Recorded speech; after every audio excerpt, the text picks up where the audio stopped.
পট্টলি গেছিলাম একটু কামে হেইপের আটতে আটতে একাল খিদে লাগছে এককালে রাস্তার মাঝখানে বইয়ে খাওয়া আরম্ভ করে দিলাম। হ্যাঁ আবার পেটিস মোর মাইয়ের আবার হামে ধরছে এ কইতেছে আজগো 99 লইয়ে যাওয়াই লাগবে। ও যেদিনই পট্টলি শহর আইবে সেদিনই ওর 99 যাওয়াই লাগবে। তবে মোর ছোট রাজকন্যার উদ্দেশ্যে আজগো মোর এইটা দেখা হইলে 99 দোকানটা অনেক সময় মই ভিডিওতে দেখছি কিন্তু আইয়ার দেখা হয় নাই। তবে এখানে যে জম্মের সুন্দর সুন্দর জিনিস আছে ইয়া দেখে এককালে মোর মাথাটা খারাপ হয়ে গেছে। 100 টাকায় যে এত ভালো ভালো জিনিস পাওয়া যায় হ্যাঁ কিন্তু মোর এককালেই জানা আনলে না। তবে এই দেখেন মোর মাইয়েরা কেলেমেলে আবিজেবি লইয়ে কিন্তু ওরা মহা খুশিতে আনন্দে হাঁটতে আছে। আর এদিকে একটু মুই দেখতে আসি যে কি কি আছে। ওরে আল্লাহ, ঘরে সব হাজান্নে গুছান্নে সব জিনিসপত্র এখানে পাওয়া যায়।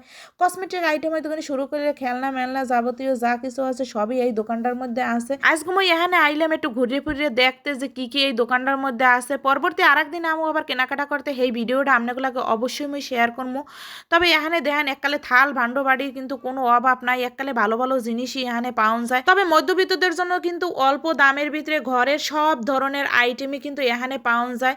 তবে এখানে গেলে কিন্তু ঘরের এককালে যাবতীয় সব কিছু কেনাকাটা কিন্তু মানুষ স্বাচ্ছন্দ্য বোধ করবে। 100 টাকা হনতে হুনা এককালে ছোট, কিন্তু আসলে মাল জিনিসগুলো কিন্তু অনেক ভালো। তবে ফুলের ঝাড় মার কোর্তা কিছু যে এখানে কোনো কিছুরই অভাব নাই। এই ঝাড়গুলো এককালে দেখতে মোর খুবই ভালো লাগছে। ওরে আল্লাহ, এখানে আইয়ে দেখি আবার কতটি সোনার চামচ ঝুলেই থইছে। এই চামচটি দেখে তো মোর খুব ভালোই লাগছে। মেলায় কিন্তু এই চামচটির জম্মের দাম, আর এখানে 100 টাকা করে পিস। মনোরম, মোর ভিডিওটা যদি আপনাকে ভালো লাগে থাকে অবশ্যই কিন্তু লাইক কমেন্ট শেয়ার করতে ভুলবেন না। পরবর্তী ভিডিওতে দেখা হইবে। আল্লাহ হাফেজ।